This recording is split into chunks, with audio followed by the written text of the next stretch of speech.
The people of this state, which is the gateway to the northeast of India, are of Mongoloid origin. It is here that the tricolour flag was first unfurled on 14th April 1944. Yes, I speak of the state of Manipur, which played a significant role in the Indian National Army's struggle to overthrow the British. As we entered the city of Imphal, tall arches bid us welcome.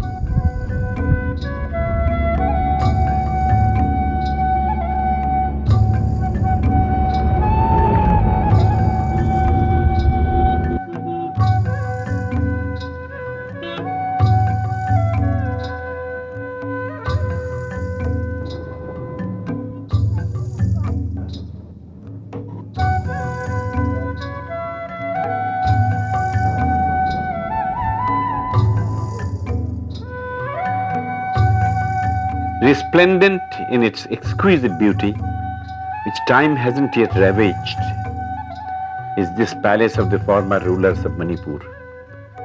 Under the crystalline blue sky, the flag still flutters proudly as it faces the onslaught of time, whispering to the wind tales of yore. The glorious structures of bygone days are paid obeisance by the admiring eye, and this Shahid Minar pays homage to the martyrs of Manipur who lost their lives while fighting the British in 1891. These tall and majestic pillars that are adorned by verdant creepers belong to the Kangla fort, now recognized as a site of much historical and archaeological importance. A long line of Manipur kings, starting from the mythical god king Nongda Lairen Pakhangba in 33 AD up to Maharaj Kulachandra in 1891, ruled from here. The British had captured it in 1891 and they called it the Manipur Fort. Traveling in God's own land, going from Imphal to Moirang, the scenery really soothed the eyes.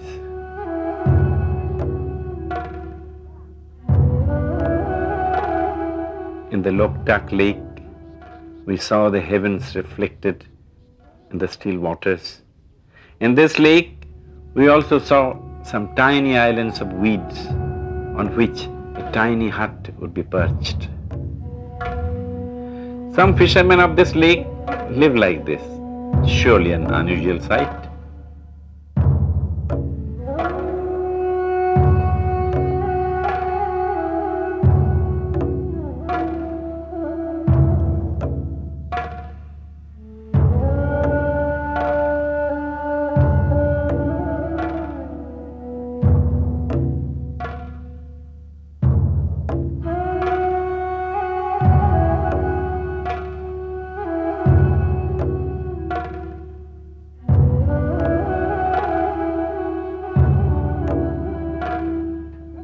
We travelled on, pausing briefly to make a few friends in Moirang village.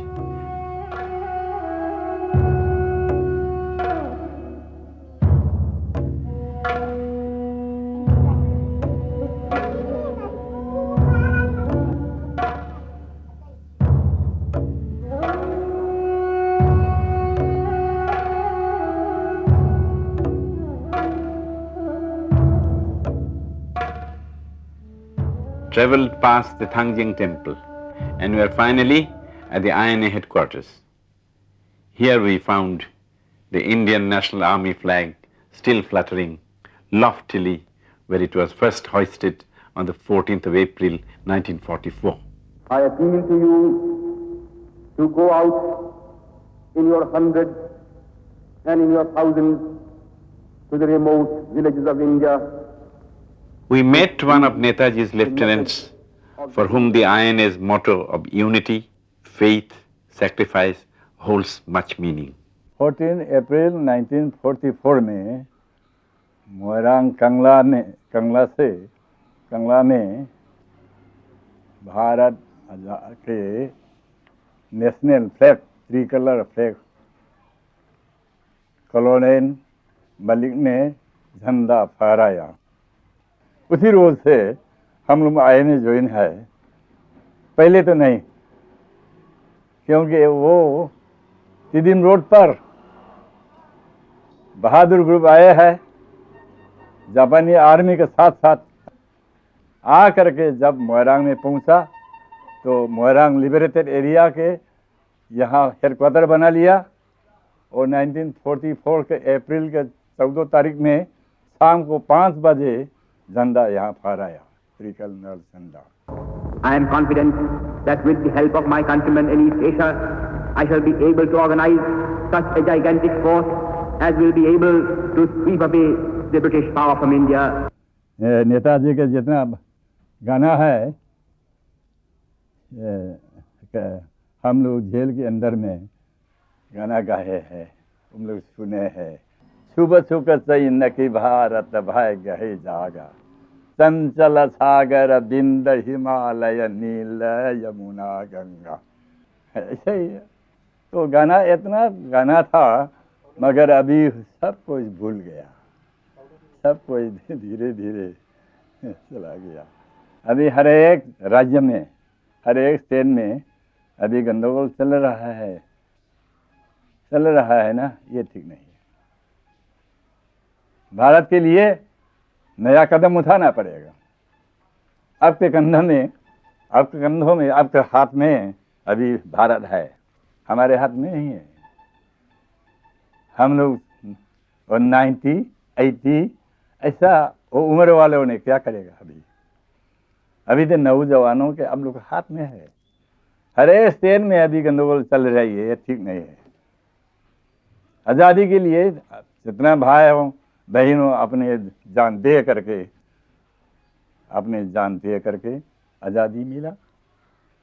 आज़ादी मिला, ये मामूली नहीं है। जब आज़ादी मिला हम लोग झगड़ा करके बंद करके ऐसा रहने से हमारा उन्नति कैसा होगा? हमारी उन्नति कैसा होगा? हम लोग तो जाने वाला है, रहने वाला तो अब लोग है। सोचना है अब लोग, हम नहीं है। सोचना मेरे लिए नहीं है। आपके हाथ में आज़ादी दिया है, आज़ादी को बचाने के लिए अब लोग को झंडा ऊंचा रहे हमारा, यही है। जय हिंद कैसा कहते हैं? जय हिंद किसने कहा? Netaji, unity, faith, sacrifice. As the sun goes down and darkness gradually takes over, a strange sight meets the eye. This group of women with torches are called Myra Paibi, and they keep vigil from 9 in the night till the stroke of midnight. They seek to check alcoholism and any related social crimes. 1939, there is Women's War, second, war number 2, number 1, 1904. For out of a famine sort of thing and the rice being exported, the women wanted to put a stop to it. Now, even now here we call them Myra Paibi, women with torches. Groups, thousands are now doing dharana, this and that, to protect some of the young people who are suspected to be underground and all that. So they are trying to help.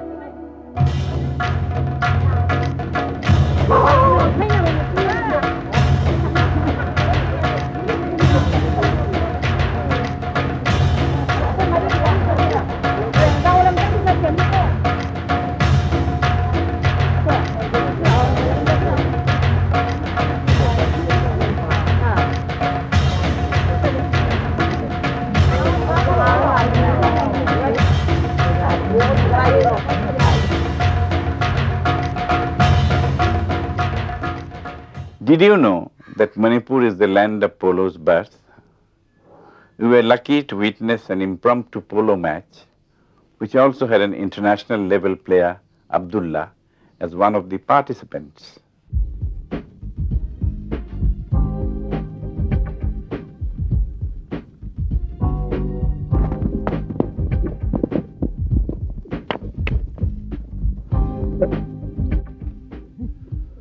One of our players had a very reluctant horse, who soon did away with the rider and galloped away to freedom.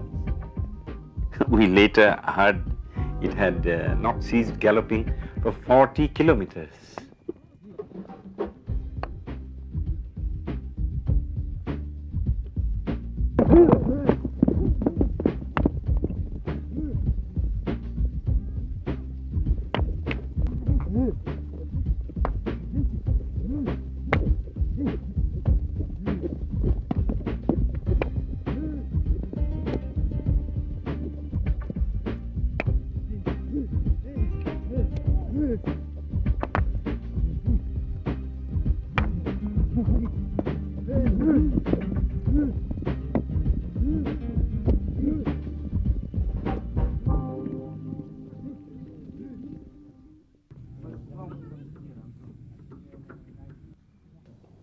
One of India's famous dancer choreographers, Astad Debu, has recently been in the news with a show called Celebration, where he uses dancers from Manipur trained in the martial art of Thang Ta. We dropped in at the Meitei Huel Langlon Academy and watched some skillful execution of that same Thang Ta by the students.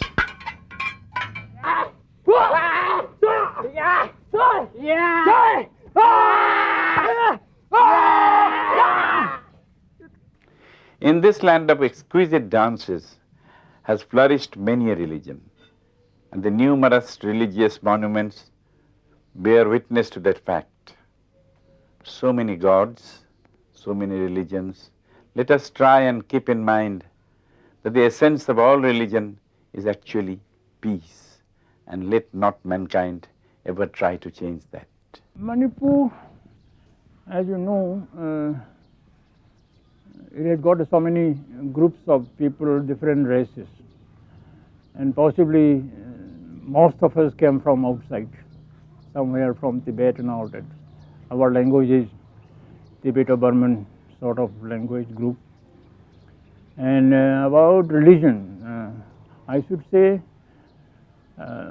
in the beginning we had our own traditional religion. It is possible, something like animistic type of thing, where full of spirits and all that. I think we have got, a large dose of tantric culture, Shiva and Devi and all that. About 500 years ago, Manipur came under the influence of Vaishnavism.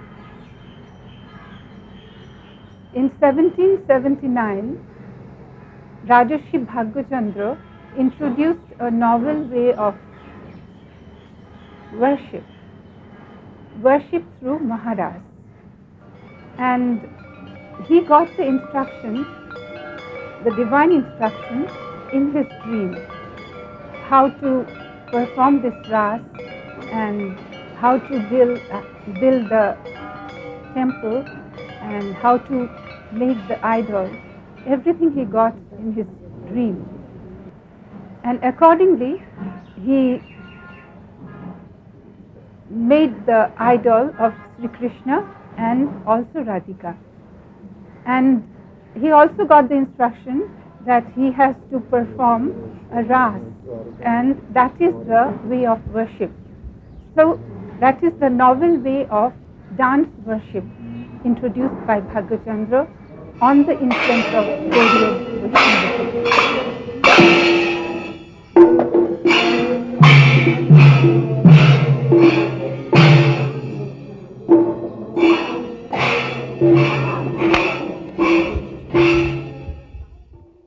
In Assam, the Vaishnavism is a little different from Gaudiya Vaishnavism. In Assam, Vaishnavism deals with the Vatsalya ras, the love of Yashoda for Krishna mainly. But in Manipur, it's influenced by the Madhur rasa, that Radha and Krishna and the gopis. So there is a basic difference in the Vaishnavite culture of Assam and Manipur. And Manipur is definitely influenced by Bengal Gaudiya Vaishnavism.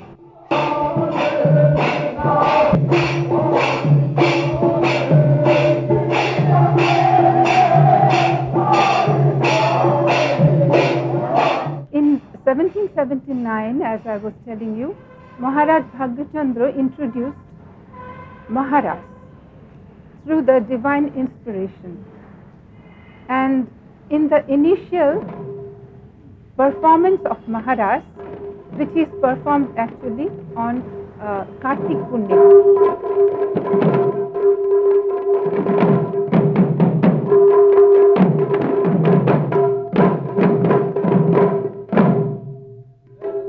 In the first performance of Maharas, Rajarshi Bhagyachandra acted as the chief pung player.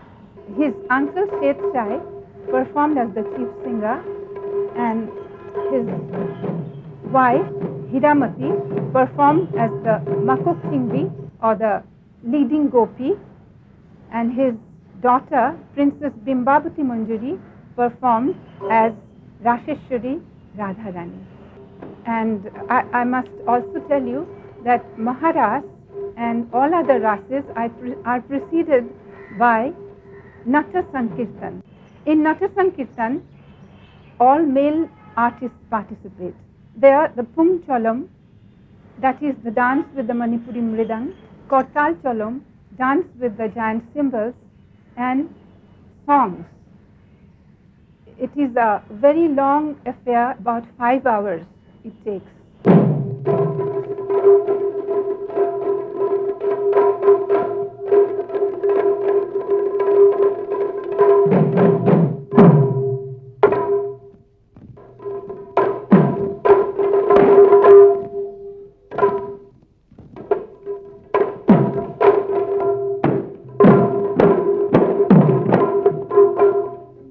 Maharas is based on Bhagavatam, Srimad Bhagavatam, on the Dasam Skandha.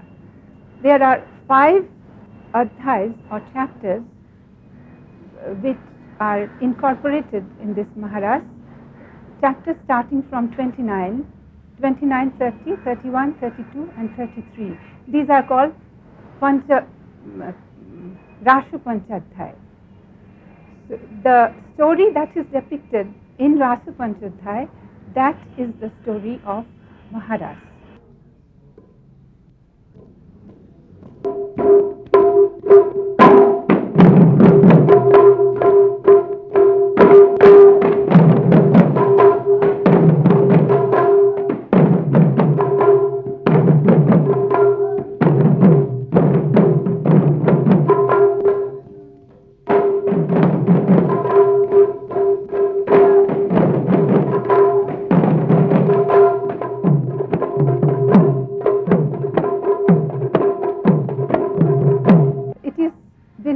That one who takes part in Maharas is worshipping God, and they participate as if they are part of God.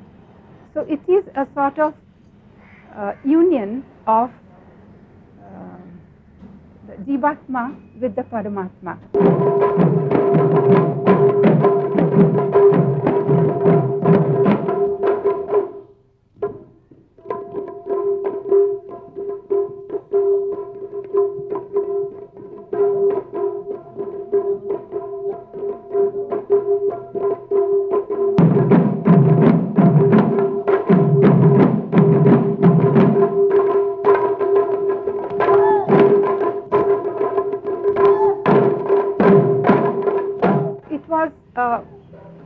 An event of the century when this Maharas was introduced. So that was the first ras, and still Maharas is taken very seriously by the people of Manipur. But later on, Rajarshi Bhagyachandra also introduced Vasantaras and Kunjaras. Vasantaras, which is performed on full moon night of Chaitra, that is in spring, and it is sort of a spring festival.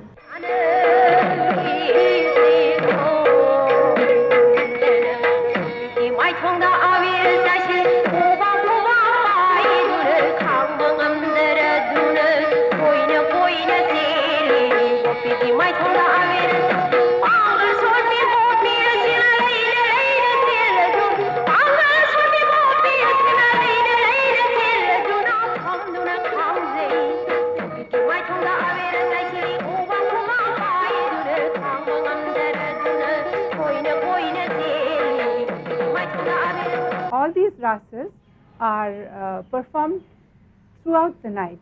It starts in the evening and ends at the daybreak. So it's a very, very long affair, and Vasanta Ras follows Geet Govindam of Jaydev.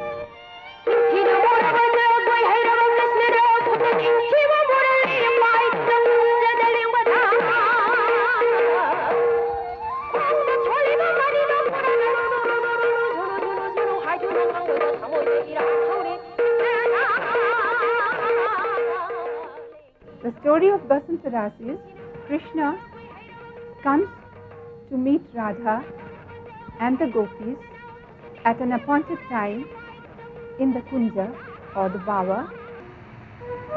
Brajagi Bemasi Lakpisi Aina Karambawa Haina Pelhangan Yung Sri Vrindavana Kaya Daninthi Jariba Hai Lai Kibigna Laika Thanna Shakai Ravi Inglava Malayanu Sitna Tapna Shinbatuna Humlaun Asigumlaba Basantagi Ahing Asida Aikhoy Mayam Loinaraduna Rasa Sanarasi Ibungo Nanay Aikhoy na Pamjabasu Madutani